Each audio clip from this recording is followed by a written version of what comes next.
you're a coward. You are nothing without your position. Sa totoo lang. Raise funds in a charity boxing match. This coming, kung para mabilis, this coming Sunday. Torre kontra Duterte, ang suntukan para sa bayan. Isang hype at viral na laban para sa makabuluhang layunin, July 27, 2025. Kung matutuloy sa Araneta Coliseum, 12 rounds sa bakbakan para sa biktima ng bagyo sa Pilipinas.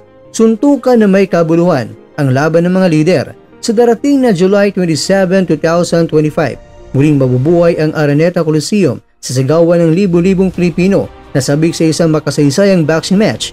Isang laban hindi lamang para sa personal na karangalan, kundi para sa kapakanan ng mga kaubayan nating lubos na naapektuhan ng mga matitinding bagyo sa bansa. Ito ang mga mainit at naabangang charity boxing match sa pamamagitan ni General Nicolas Torre III at ating Davao Mayor Sebastian Bastey Duterte. Yan ay kung matutuloy.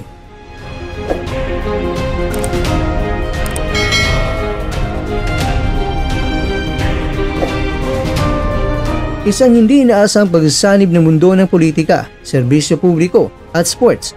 Si General Torre ay isang matikas at disiplinadong leader ng kapulisan ay magpapakita ng kanyang lakas at estratehiya hindi sa kalye kundi sa ring.